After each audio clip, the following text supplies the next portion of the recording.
they sent up 7 airplanes and none of them come back. So they were short of pilots and crew members. So they flew us from London Airport. And while we were there, they were telling us about these V2s and ones that were coming over there. We just don't pay any attention, they tell us. Next thing we know, we're out in the middle of the airport, and there's nobody around because a V2 was coming over, and they all went to the bomb shelters, but left us out there in the middle of the field. What kind of a plane did you take out of England then? It was a B-24 made into a passenger plane. And they flew down to Casablanca, North Africa.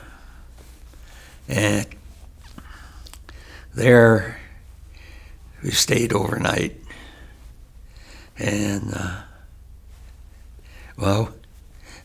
we seen a B-17 that they had worked on, and it flew over.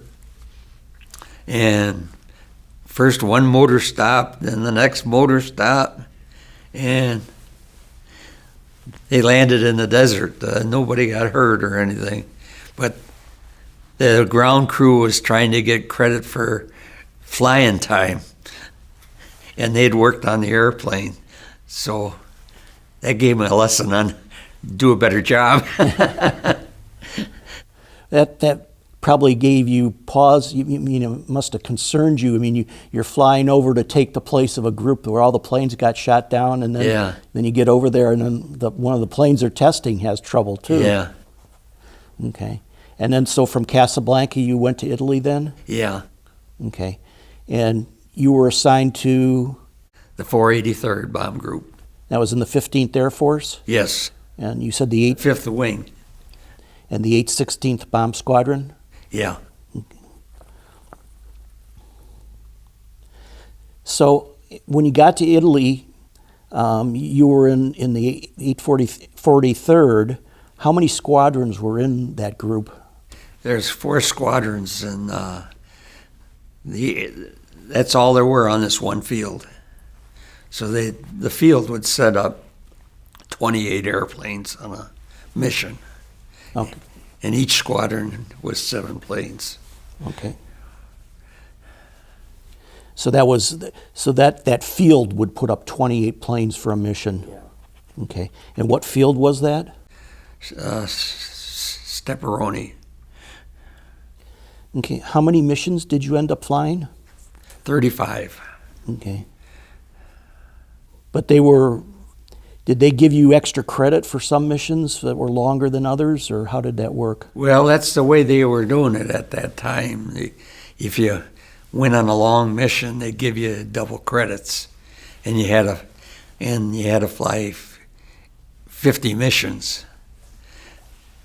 But I was detained in the hospital a couple times, so they changed the system so I actually flew 53 missions, if you count it that way. But I flew 35 sorties. That's trips. Do any of the missions stand out in your mind as being memorable or rough missions? Yes. Well, when we got there, of course, they were short of crews and that. So the next day, without any preparation or anything, they sent us on a mission. And we would go just about every day.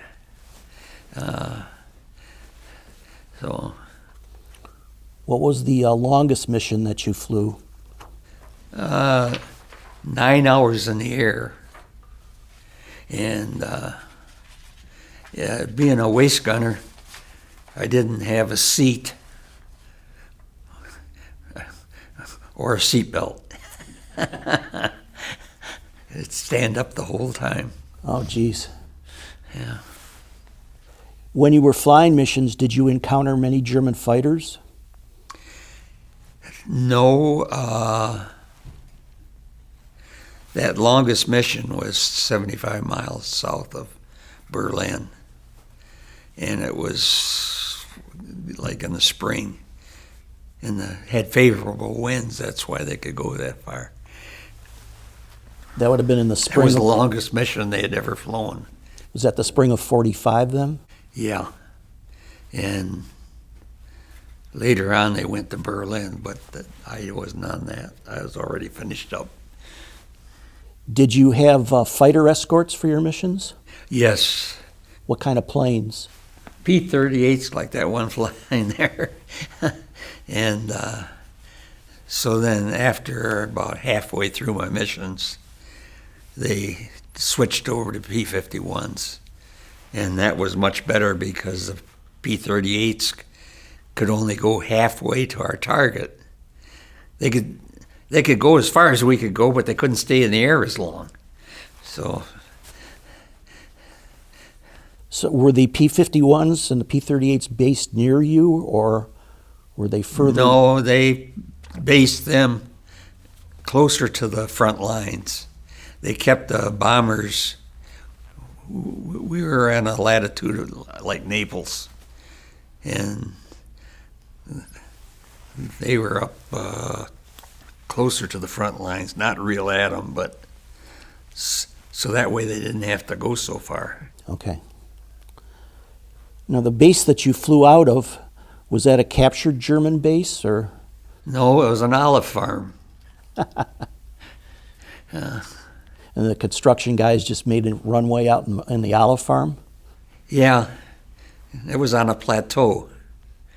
So when we take off the end of the runway, they would dive down to gain a little airspeed, like an aircraft carrier. What were the living conditions like on the base?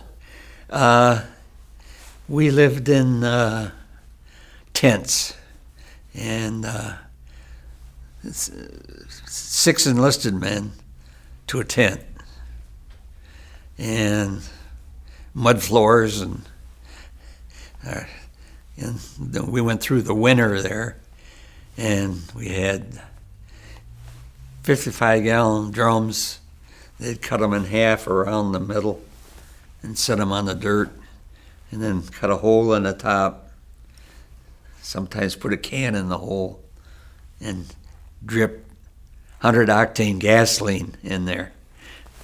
That sounds kind of dangerous. It was when I was in the hospital, 4th Field Hospital. Half the fellows in there, all you could see was their eyes because they had them all bandaged up from fires in the tents. I'm surprised that they didn't give you some other way of heating the tent. No, that's... they had lower octane fuel for the trucks and that, but it was a priority because they had to truck it in. With the aircraft gas, they had a 4-inch pipeline that they just laid down over the ground, and they piped the gasoline in. So that was almost free. So that's what we used for our heat, just because they could get it there.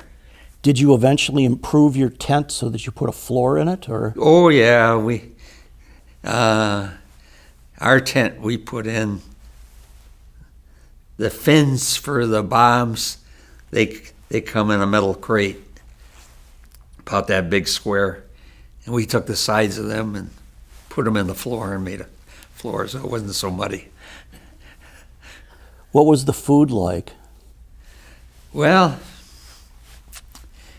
I really got to appreciate eggs, because when they'd have C-ration eggs and that, they weren't not too good.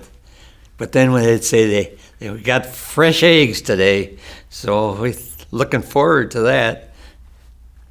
But they were storage eggs, and you don't hear storage eggs anymore, but they used to take the eggs when they were in season and put them in paraffin to seal them and save them for when the hens weren't laying in the wintertime. So that's the kind of eggs we got. And the first one you ate, boy, that tasted really good. The second one, you started smelling it and that there. It wasn't too good. But if we we had a motorcycle, and we used to go out in the countryside and get eggs from the farmers. And boy, that was the best tasted eggs I ever had compared to them other ones. So what kind of rations did you have in the mess hall then? Were they K rations or? No, they're C rations. C They come ration. in bigger packages that the cooks would make up. When you were flying on missions, did you take food with you for? Yes, we did. We took a K ration for dinner. And it was 60 below zero up where we were flying, so them K rations got pretty cold. And they had a chocolate bar in them that was engineered to not melt, so that for tropical areas and that. But boy, when you get that thing frozen solid it was like eating sand. It wouldn't melt in your mouth for nothing.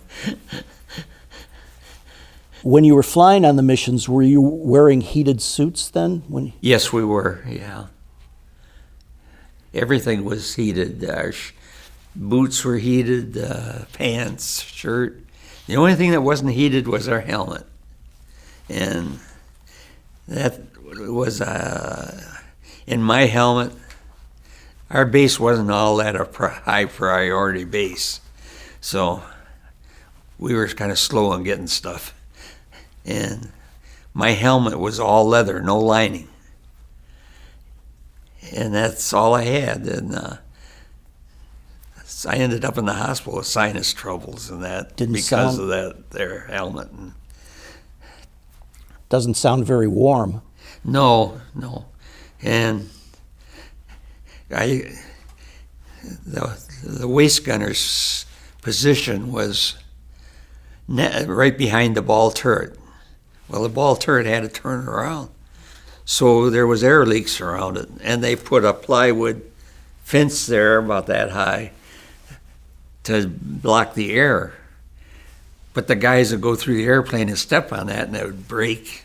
They'd never replace it. So I'm there, and I got these electrically heated pants on, and the air is hitting me here. And this side of my leg is cold, and this side here is sweating.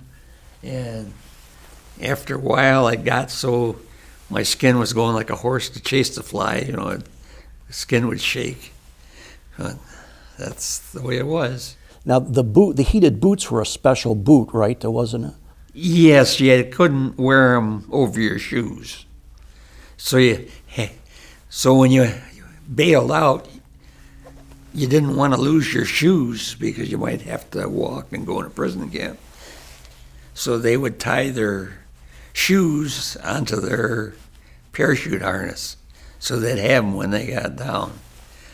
Well, I'm a kind of a do-it-yourself fella, so I went and I took all the wires off the boot and put them on a pair of GI stockings, and then I could wear my regular shoes. So I didn't have to tie them off, and I wouldn't lose them if I bailed out. So when you got to Italy in the beginning, what model B-17 were you flying in? We had a mixture, and there were some Fs that were still flying. But they soon got rid of them. But that was also the point where they used to paint them camouflage color. And then they started changing them. They took all the insulation out of the radio room, and they quit painting them. So they were a little, without the paint, they were a little faster. So if you were in one of the older airplanes, when you go into the target, you couldn't keep up. So you don't want to be a straggler. So you drop half your bomb load in the fields just to keep up.